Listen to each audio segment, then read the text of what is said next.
بسم اللہ الرحمن الرحیم۔ لمحہ فکریہ۔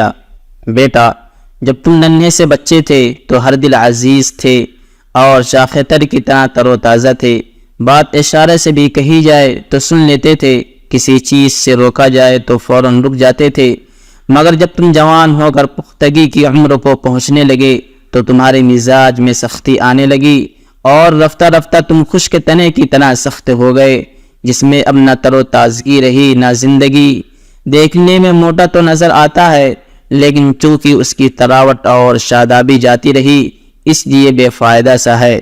بیٹا، جوان تو وہی اچھا لگتا ہے جو با ادب اور فرما بردار ہو۔ اسلام سرمایہ زندگی ہے۔ بیٹا، غور و فکر کے سارے راستے اسلام تک پہنچتے ہیں، مگر شرط یہ ہے کہ آدمی کی نیت درست اور طلب سچی ہو۔ گمراہ وہی ہوتا ہے جس کی بصیرت اندھی ہو، زبان میں کجی ہو اور نیت حق سے انحراف کی ہو، یا پھر آدمی سچی طلب سے محروم ہو، حقی تلاش و جستجو کے لیے سنجیدہ کوشش کرنے کے لیے آمادہ نہ ہو۔ بیٹا، حق کا پرچم سدا سر بلند رہتا ہے، مگر نظر وہ اسی کو آتا ہے جسے حق سے محبت ہو اور حق کی پیروی اور اس کی نصرت و مدد کا عزم و حوصلہ بھی اس کے اندر پایا جاتا ہو۔ اسلامی رنگ میں رنگ جاؤ۔ بیٹا، اسلام سے جو نسبت تمہیں حاصل ہے، یہ نسبت حقیقی اور سچی ہونی چاہیے۔ تمہاری وضاقتہ، تمہارا لباس، تمہارا بول برتاؤ اور رہن سہن سب اسلامی رنگ میں رنگا ہونا چاہیے۔ تمہیں فخر ہونا چاہیے کہ تم مسلمان ہو اور اسلام جیسے عظیم مذہب کے پیروکار ہو۔ ابلیس کے چیلے اور بے حیا بے غیرت مغرب کے دم چھلے اگر تمہارا مذاق بنائیں، تم پر فقرے چست کریں تو انہیں خاطر میں نہ لاؤ۔ آج ہر طرف گھٹیا اور پست قسم کی چیزوں کے پرستاروں کی کثرت ہے، بے حیائی اور آوارگی کا چلن ہے۔ بلانے والے اس کی طرف بلا رہے ہیں اور لوگوں کی بھیڑ ہے جو ان کی طرف کھینچی چلی آ رہی ہے۔ بیٹا، ان باتوں سے ہرگز دھوکے میں نہ آ جانا۔ برائی اور برائی کے علم برداروں کی ہر دور میں کثرت رہی ہے اور بھلائی کے پیروکار ہر زمانے میں دنیا میں کم ہوئے، اور جیسے جیسے زمانے قیامت قریب ہوتا جائے گا، خیر اور اہل خیر کا دائرہ سمٹتا ہی جائے گا۔ آخر قیامت ایسے ہی لوگوں پر تو آئے گی جو اللہ کی مخلوق میں سب سے بدترین ہوں گے۔ بس اہل خیر کی کمی اور اہل شر کی زیادتی سے مرعوب ہونے کی ضرورت نہیں۔ اللہ کی کتاب کو اپنا قائد اور امام بناؤ، تم تنہا ہی ایک جماعت بن جاؤ گے۔ سنت رسول کو اپنا ہادی اور رہنما بناؤ، یہ وہ نور ہے جو گمراہی کی ان گھٹا توپ اندھیروں میں تمہاری راہوں کو روشن کرے گا جن کا آج ہر سو بسیرا ہے۔ بیٹا، ہر ایسی فکر سے اپنے آپ کو دور رکھو جس کا تمہارے دین سے کوئی تعلق نہ ہو۔ ہر ایسی جماعت سے کنارہ کش رہو جو اسلام کے طرز زندگی کو اپنانے سے گریز کرتی ہو۔ ہر ایسے دوست سے لا تعلق ہو جاؤ جو اللہ کے حقوق سے بے پرواہ ہو اور ماڈرن دور کی جاہلی اصطلاحات اور دین بیزاری پر مبنی ایسے جملوں اور فقروں کو زبان پر لانے سے احتیاط رکھو جنہیں اسلام قبول نہیں کرتا۔ بیٹا، اگر مجھے لوہے کا لباس پہنایا جائے اور میرے چہرے پر نوکیلے کانٹے چبھوئے جائیں اور مجھے پتھروں سے مارا جائے تو اس کا گوارا کر لینا میرے لیے آسان ہے، لیکن کوئی ایسا گستاخانہ کفریہ کلمہ سننا یا اپنے نبی صلی اللہ علیہ وسلم کی شان میں گستاخی اور توہین کی ایسی باتیں سننا کہ مجبوری اور بے بسی کی وجہ سے میں اس کا جواب بھی نہ دے سکوں، یہ مجھے گوارا نہیں۔ لہذا تم اپنے دین و ایمان کی حفاظت کے لیے ایسی جگہ رہو جہاں ایمان اور امان ہو، اور سرکشوں اور شرپسندوں سے دور رہو، اس لیے کہ یہ انسانوں کے لبادے میں ابلیس کے ٹولے ہیں۔ پابندیاں بھی رحمت ہیں۔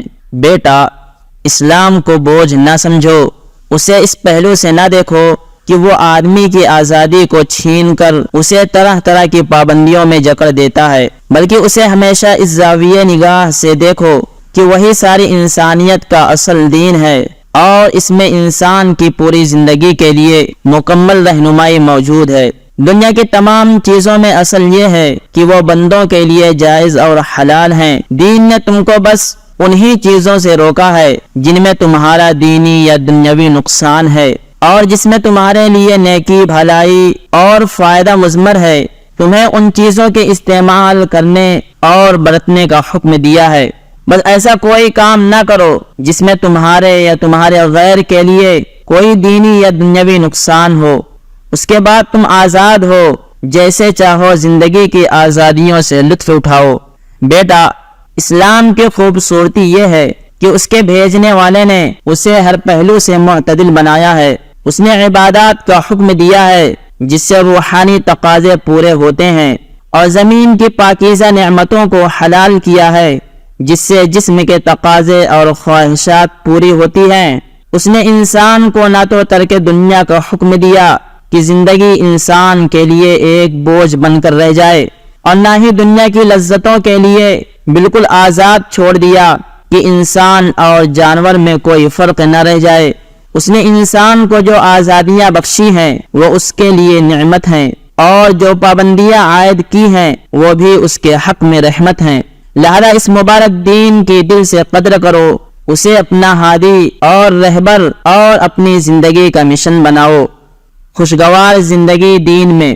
بیٹا، قرآن و حدیث کے علاوہ زندگی کے تجربات نے بھی مجھے بتایا کہ خوشگوار انسانی زندگی کا سب سے اہم اور بنیادی ذریعہ دین ہے، لیکن میں تم سے یہ بات ضرور کہوں گا کہ مجھے دین کے بارے میں نہ تو اپنے زمانے کا رویہ اچھا لگا اور نہ ہی تمہارے زمانے کا رویہ اچھا لگتا ہے۔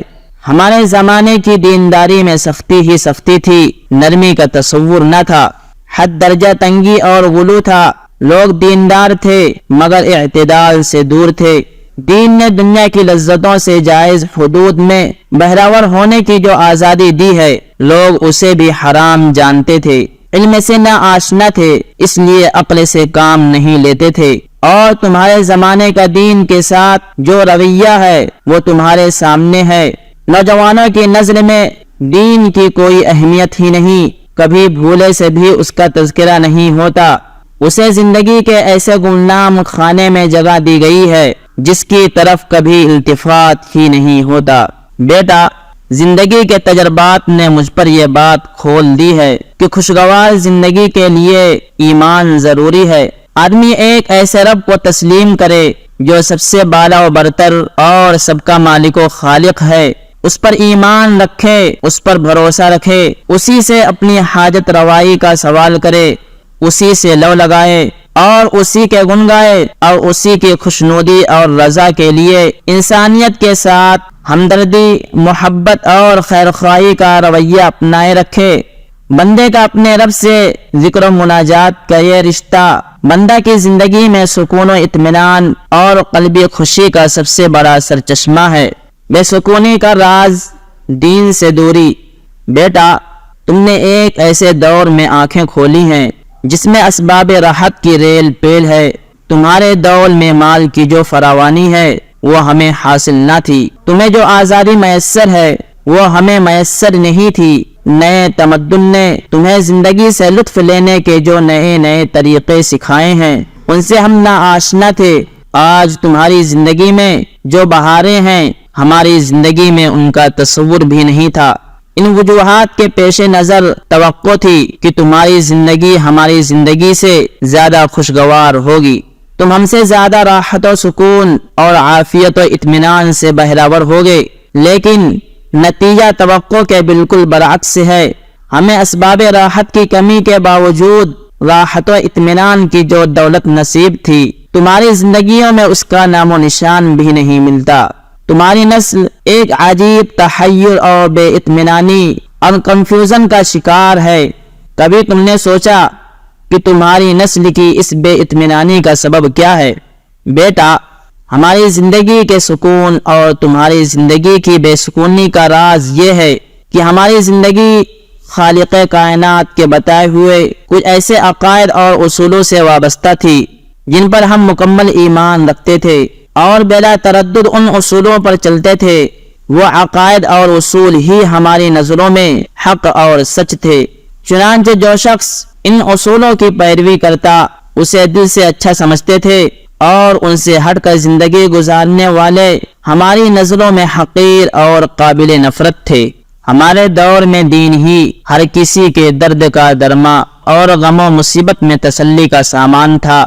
لوگ جب مصائب میں گھرتے، حوادث کے شکار ہوتے تو اپنے رب کے حضور گریہ وزاری کرتے، جس سے انہیں پریشانیوں میں سکون میسر آتا اور نئی ہمت اور نیا حوصلہ فراہم ہوتا تھا۔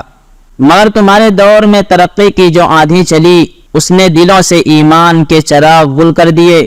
نیا تمدن اپنے ساتھ الحاد و بے دینی کا جو طوفان لایا، اس نے تمہارے یقین کی چولیں ہلا کر رکھ دی اور تم دین اور عقیدے سے بیگانہ ہو گئے۔ اب تمہارے پاس کوئی دیوار ہی نہیں جس پر تم سہارا لگا سکو، کوئی بنیاد نہیں جس پر تم اپنی زندگی تعمیر کر سکو۔ تم زندگی کے ایک ایسے صحرا میں سفر کر رہے ہو جہاں نہ کوئی نشان راہ ہے نہ منزل۔ دین کے رخصت ہو جانے سے تمہارے اندرون میں جو خلا پیدا ہوا، اس خلا کو کوئی چیز پر نہیں کر سکتی۔ نتیجہ یہ ہوا کہ تمہاری پوری زندگی بے سمتی اور حیرانی و پریشانی کا شکار ہو کر رہ گئی۔ بے سکونی کی ایک اور وجہ بیٹا، تمہاری نسل کی حیرانی و پریشانی کی ایک بڑی وجہ یہ بھی ہے کہ اس نئی نسل میں ہر کوئی بس اپنے لیے جینا پسند کرتا ہے، نہ کسی سے کوئی مطلب اور نہ کسی سے کوئی واسطہ۔ اپنا الو سیدھا ہو رہا ہے تو پھر اسے کسی کی کوئی پرواہ نہیں۔ دنیا بھاڑ میں جاتی ہو تو جائے، جب تک تمہارے اپنے مفاد پر آنچ نہ آئے تم کسی چیز سے فکر مند نہیں ہوتے۔ تمہاری نسل میں خود غرضی کا یہ عام رجحان بھی دین ہی سے دوری کا ایک نتیجہ ہے۔ تم جب دین سے بیگانہ ہوئے تو پھر آخرت کا تمہاری زندگی میں کوئی خانہ ہی نہیں رہا۔ جب مرنے کے بعد جزا و سزا کا تصور ہی نہیں رہا تو پھر کوئی کسی کے ساتھ ہمدردی اور احسان کیوں کرے؟ کسی کے ساتھ دکھ درد میں کیوں کر شریک ہو؟ تم ہی بتاؤ بیٹا، تم ہی بتاؤ کہ جس سوسائٹی کے افراد میں ایک دوسرے کے لیے ہمدردی، خیر خواہی اور بقائے باہم کے جذبات ختم ہو چکے ہوں، اس سوسائٹی کے افراد کو راحت و سکون کہاں سے میسر آ سکتا ہے؟ ذرا سوچو کہ کوئی گھر اگر ایسا ہو جس میں ہر فرد بس اپنے لیے جیتا ہو، ہر کوئی لوٹ گھسوٹ اور زیادہ سے زیادہ ہڑپ کرنے کے چکر میں لگا رہتا ہو، تو کیا ایسا گھر جہنم نہیں بن جائے گا؟ کوئی لشکر ایسا ہو جس کا ہر فوجی اور ہر کمانڈر دوسرے کے بھروسے محاذ چھوڑ کر بس اپنی جان بچانے کی فکر میں لگا ہو، کیا اس کے شکست سے دوچار ہونے میں کوئی شک ہے؟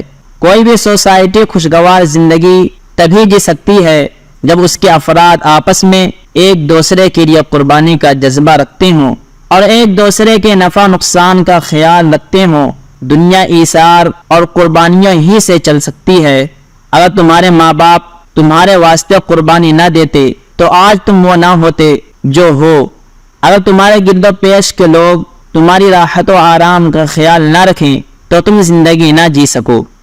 سبحان ربک رب العزت عما یصفون وسلام علی المرسلین والحمد للہ رب العالمین۔